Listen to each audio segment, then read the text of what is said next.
This is Secret Life of Symbols.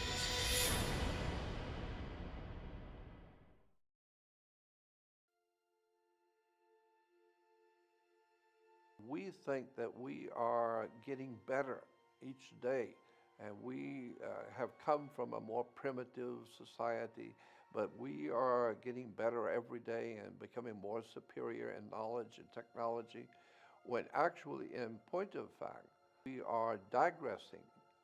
We are moving away from what we were thousands and thousands of years ago. And I am of the opinion that our history has been vastly changed, and so that we don't really know the history of mankind on this earth. We are finding that there are temples on the ocean floor, pyramids, Machu Picchu, Chichen Itza, incredible structures of temples and knowledge which is displayed about the universe, about astrology, and the astronomical truths about the universe. The ancient, truly prehistoric and ancient people, they knew all about it. We're trying to catch up today to what they knew tens of thousands of years ago. We are finding everything that we think we know. It's already been here tens of thousands of years ago. There was a higher life forms on this earth than we are. I have a vision of, from the ancient world, were not what we would refer to as humans. I think that they looked like us maybe, or in some ways like us. They were far superior. The people, whoever they were, that built the Great Pyramid of Egypt, had an extraordinarily brilliant understanding of the earth, of our solar system, of the galaxy we are in, and all of the esoteric and profoundly important knowledge about life and the spirit of man and where we've come from and where we're going. And so it all implies that there was a far higher civilization all around the world. And the best science we have today are admitting that we're just trying to catch up with what the ancient peoples already knew. These ancient, brilliant builders and teachers, they didn't grow into that. They came in fully developed. When you look at Egypt, Egypt as a classic example, if you go to the very beginnings of Egypt, it came in as an extraordinarily brilliant society of builders and knowledge, and then eventually devolved into what Egypt is today. But there was a time when Egypt was in its prime when it was founded. So it didn't kind of work up to, as we say, we're working up to some kind of a wonderful future. But Egypt didn't do that. It came in at its pinnacle. How is that possible? The only way it's possible is because when whoever this was that we call the ancient Egyptians, they were not of this world to start with. They came here knowing all that we still are trying to find out. So it implies that they were not from here. They came in fully understanding the whole universe. And they were able to do things with their temples and with the way that they laid out the pyramids. They knew things we didn't know, and we still don't know. And we're still trying today. In metaphysics and in occultism, religion, we're trying to find the bottom line that the ancient peoples, they already knew. There is obviously a high science behind the life period. And all of the best of the best in our human life, like astrology and alchemy and all of the other, what I call sciences. Others would say, no, they're just belief systems. No, they're sciences, because when you really look into them, you begin to see that they're telling you things that scientists are just now beginning to realize. There's a higher occult or hidden. The word occult simply means hidden. And so there's obviously a higher science or an occult science behind mankind's ability to contemplate the spiritual aspects of life on the earth. Lots of ancient people already knew what we're trying to find out today. We know that the pyramids, say in Mexico and Central and South America, along with the great temples around the world, were solar temples. They were the center for astronomy. And so the ancient peoples were not looking for spiritual answers as such. They were looking at the actual universe and trying to figure out where we are, what we're doing, and what is the universe. And so from that inquiry into the actual setup of the way the universe operates, then from there they began to suspect that there was some kind of an unwritten powerful laws in the universe that guided the sun, the moon, the planets, and the whole of the solar system. They start off scientifically just looking for answers to what we're doing here. What is this?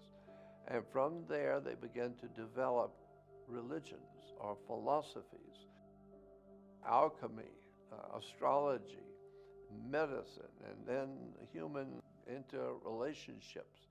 And then from there, you get into all the other metaphysical pursuits.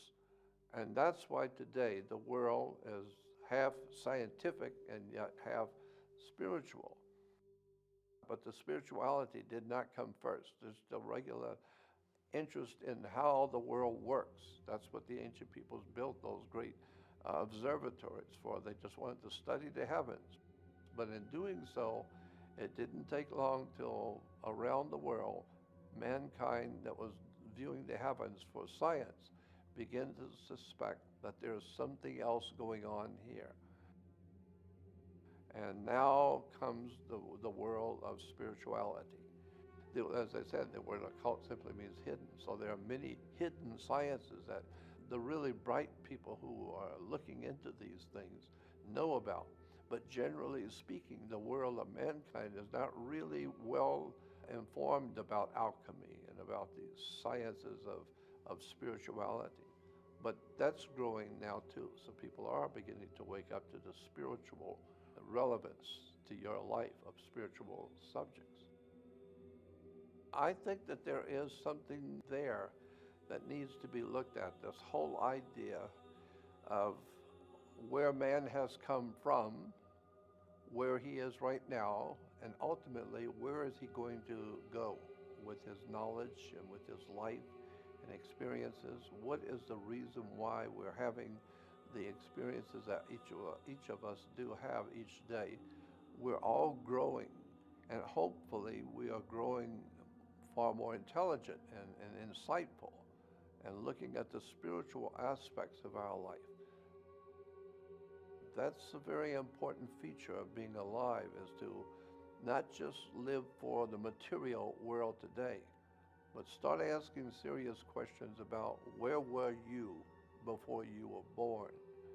And where will you be after you leave here, this earth? And what is the reason for our human life? And why are we learning so many hard lessons the hard way? There seems to be some sort of an overshadowing presence in the universe that men have called God, or some sort of an ultimate spiritual presence that is leading or directing our evolution. And if that be the case, which it seems to be, then maybe there is some hope yet for the human race. If enough people begin to wake up, spiritually speaking, and begin to look at their lives spiritually, then there might be hope for us yet, because this is why we are in the shape we're in today, because we are living in this me generation. And this generation that only cares about feeding itself and taking care of itself and enjoying itself, never realizing you have responsibilities to the world that you live in, and to help your fellow man to grow and to help educate other people.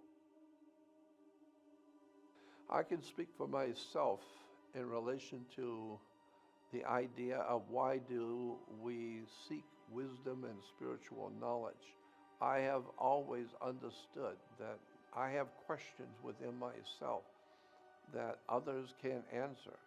And for me, looking at these questions, they make a lot of sense to me. Why this and why that and why does this happen?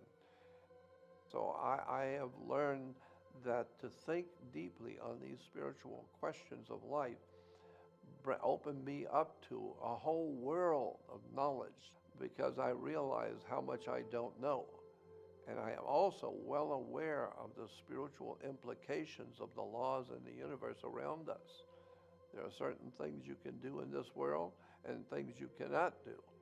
And you will pay a terrible price for doing the things you're not supposed to do.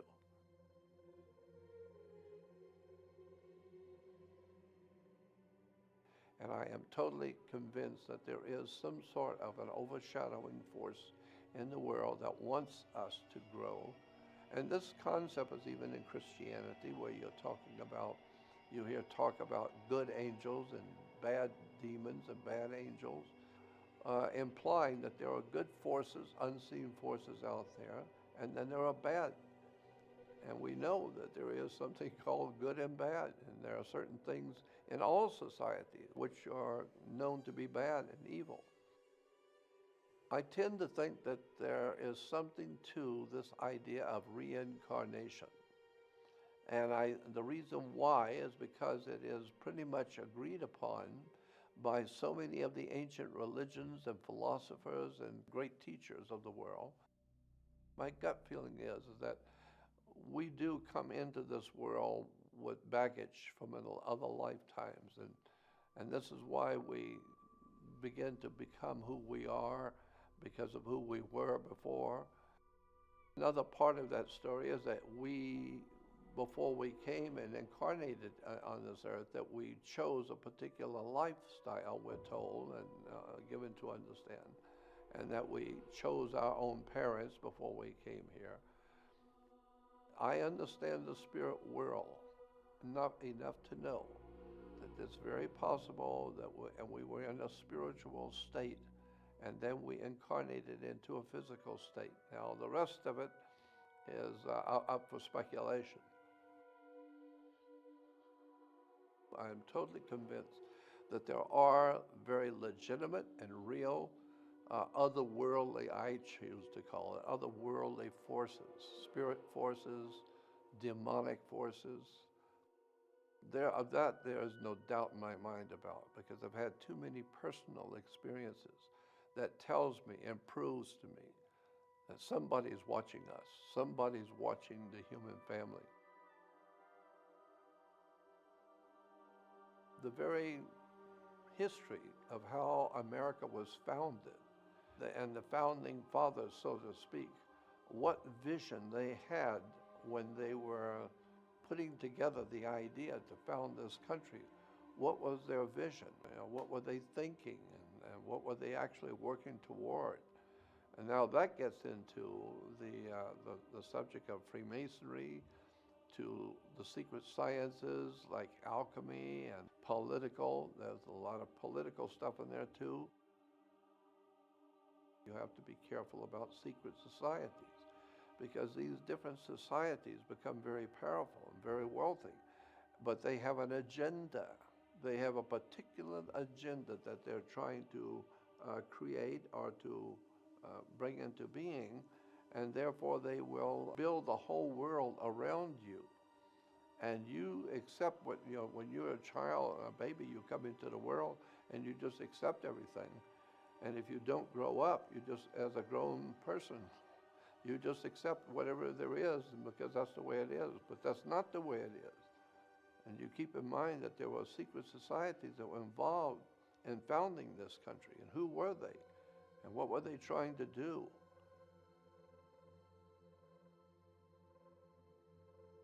You have to know secret societies to understand why there are so many different symbols and emblems in Washington, D.C. and around the world. Because there's different groups, societies, that are working towards certain agenda, and they are putting symbols out that represent their agenda. We know that even in gangs, when you drive to neighborhoods like in Los Angeles, and there are scribblings on the walls of gangs, those symbols mean something. And if you're in a gang, you know what those symbols mean. They're telling you something. Whoever is controlling that area, that's their symbols. And that's a whole study that you need to get into, studying the occult symbols of power in this world. They're used as a means to communicate and to influence you, or to connect you with the spiritual world that they represent. So let's start with a religious symbol, and that is an ancient Phoenician god that was very important in the Middle East some 5,000 years ago. That god was called Dagon, D-A-G-O-N. Dagon was a fish god. Interesting how he has evolved into today's world of religion.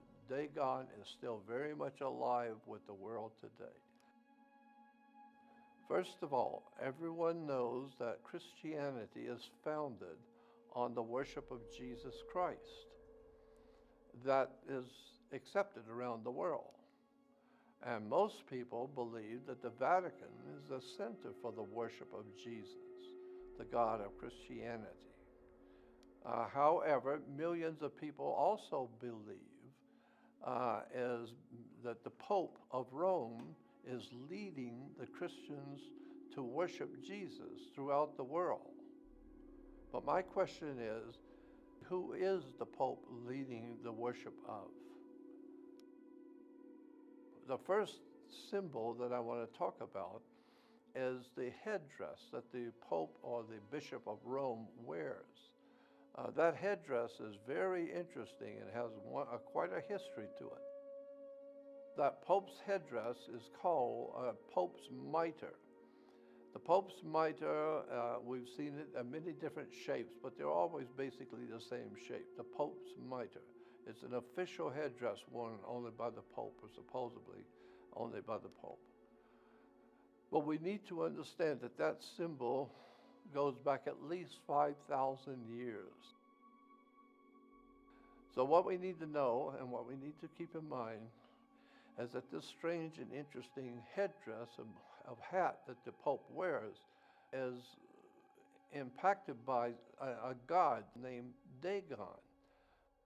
Dagon was a god of the Philistines, and Dagon comes from the word dag, which means fish. So Dagon was a fish god.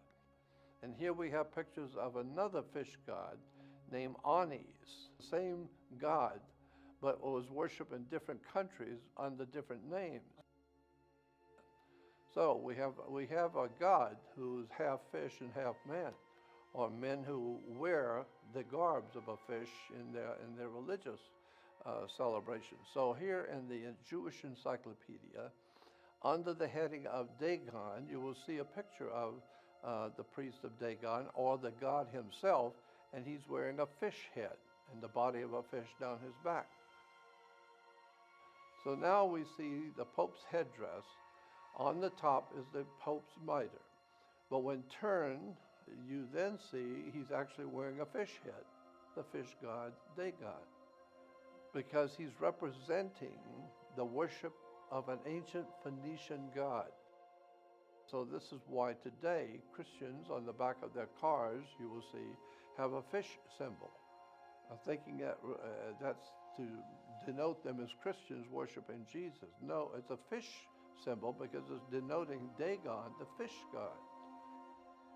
The significance is Dagon was a very important mystical god to the ancient peoples in the Middle East, in Babylonia, Sumeria, Phoenicia, Canaan. And that very powerful mystical God is still dominating the spirit and the intellectual thinking of religion even to today.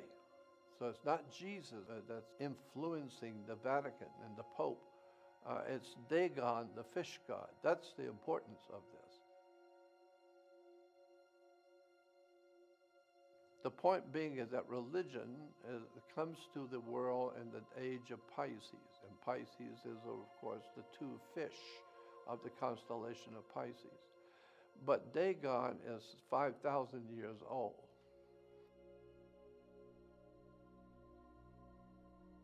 Another one of the symbols I find to be very interesting that's used quite often around the world today, but a lot of people don't know how it's connected to the religions of today, and that is a magic wand.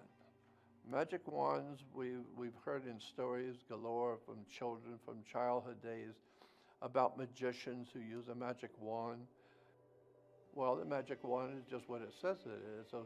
It's some sort of a branch of a tree that has been consecrated and made holy by blessings from the priest, and now it has a magical quality that can do things that humans can't do. The Druid priests, they used the wood of a holly tree.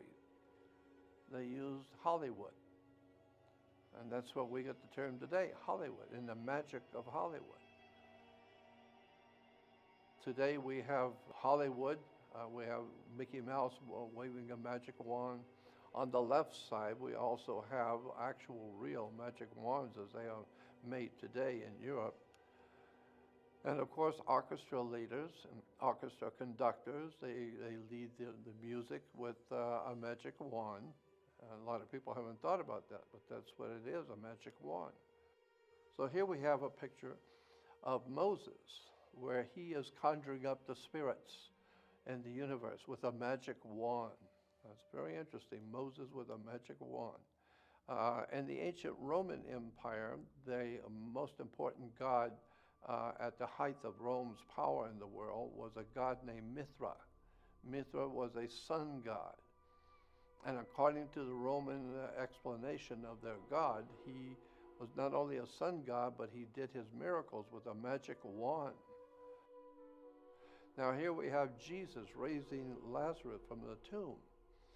And you will see that Jesus is using a magic wand. How many Christians know that all throughout Europe and around the world, Christian churches have Jesus working his miracles with magic wands? A lot of people don't know that, so we hear all about the magical things that Jesus was able to do, but here in the actual churches, we see that Jesus is doing his miracles with a magic wand.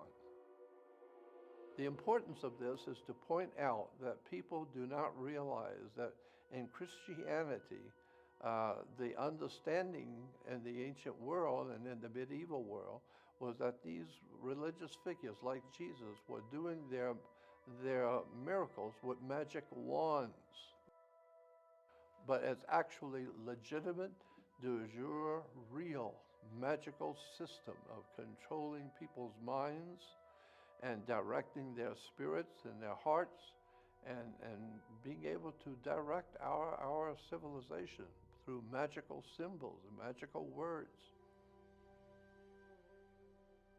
Another symbol that I find to be very interesting is in Star Trek, there was a Mr. Spock.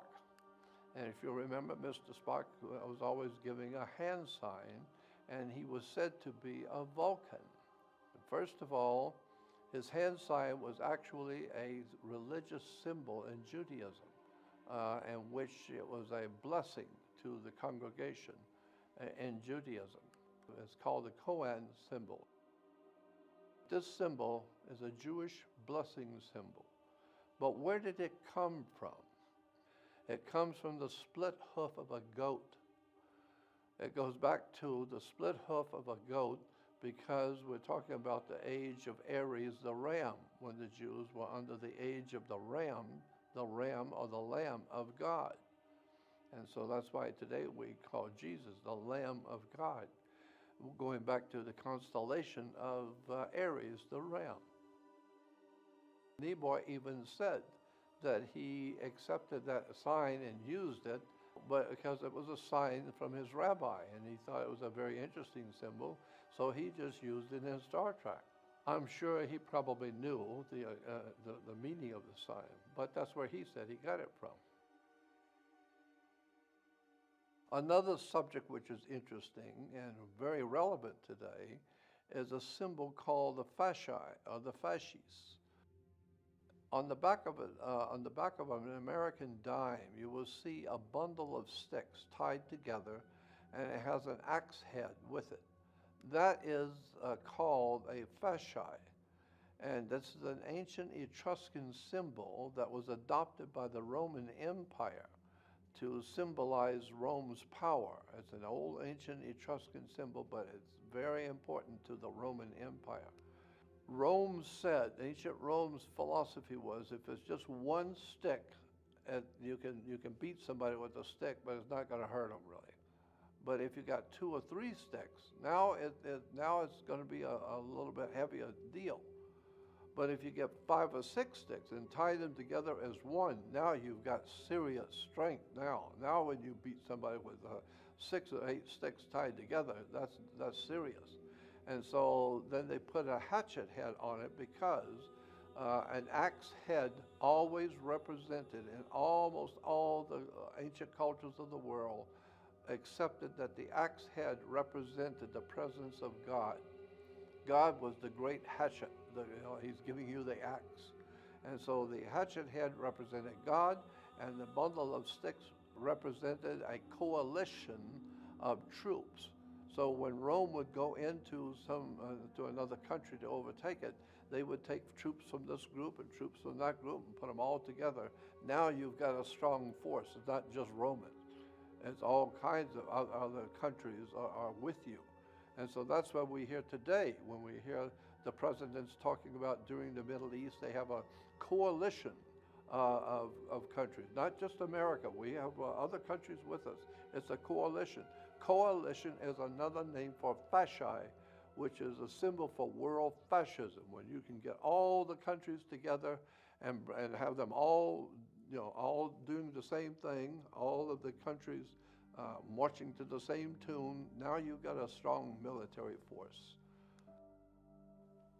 The fasci was usually carried officially behind Caesar. He would be in the front of the parade or whatever, and there would be what is called lectors behind him, and they would be holding the fasci, symbolizing Caesar's power over life and death. He is the man.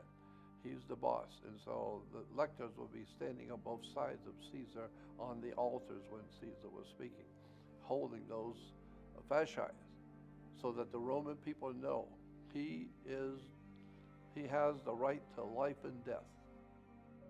So here you'll see in World War II with Mussolini on the left, and his symbol for his government, a fasci. Well, of course, he's Italian, and that goes back to the Roman Empire. And so here we have a Nazi, as you'll see, the swastika and the Nazi eagle, like the American bald eagle. But you'll see the 2 fascis on each side of the swastika. This is because Germany was in league with Italy during the Second World War. Mussolini had in mind to do the same thing Adolf Hitler wanted to do, was to create a new world order.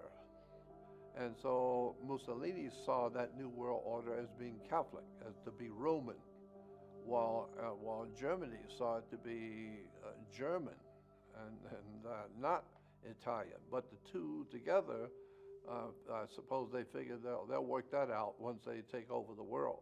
Well, Mussolini actually, according to history books, actually thought of himself as Caesar. He saw himself in his position of power at the time of the Second World War as Caesar of the ancient Roman Empire, and therefore it would be right that he would pick the symbol that Caesar used to show his power. And so that's why the fasci became so fashionable in Italy. But the 2 fascis you will also see on the wall behind where the Speaker of the House sits when the President's making a speech. The United States has secret societies in their government, and behind the government are very powerful secret societies that see itself. These societies see themselves as the promoters and to generate a new world order. All countries copy each other. The fascists copied the Etruscans. The Romans copied the Greeks, and the Greeks copied the Egyptians, and that's just the way humans are. As much as we change, the more we stay the same. We're all still adopting the same symbols that we adopted under the Egyptian Empire. We're still using those symbols today, pyramids. And let's talk about the pyramid. And we all recognize that there's 3 beautiful pyramids on what is called the Giza Plateau in Egypt.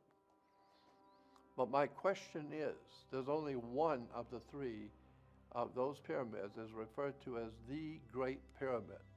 First of all, you need to know that the pyramid that's directly behind the Sphinx is not the Great Pyramid. It is a Great Pyramid in Egypt, but it is not the Great Pyramid. This is the Great Pyramid of Egypt. How many sides does the Great Pyramid have?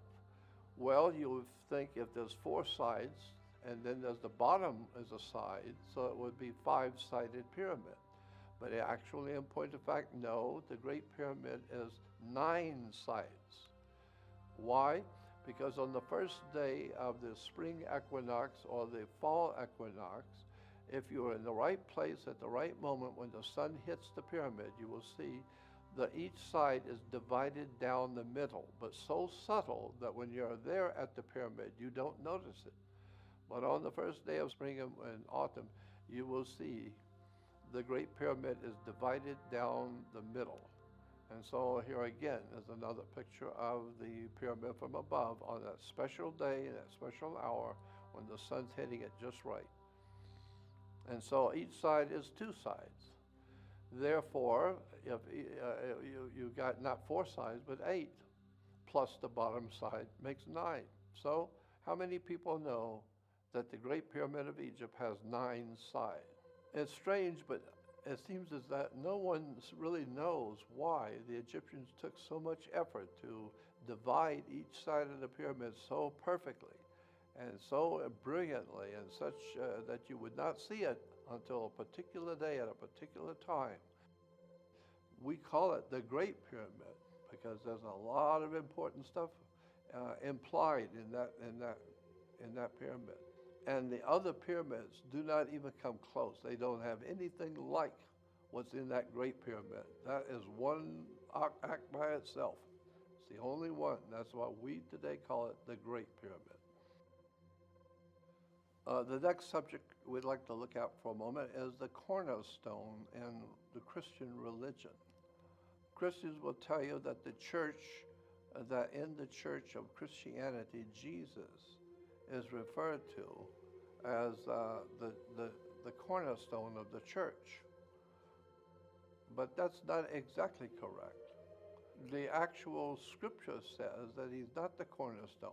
It says Jesus is the chief cornerstone. A cornerstone is what it's said to be, just a stone at the corner of a building. But wherever you set that cornerstone up, you're going to line all the other stones up with it. So it's the first one that decides where this building is going to be aiming. And so Jesus Christ, the cornerstone. But Jesus is actually referred to as the chief cornerstone. And that's important because a totally different understanding of the word chief cornerstone. Chief cornerstone means a triangle placed on top of a pyramid.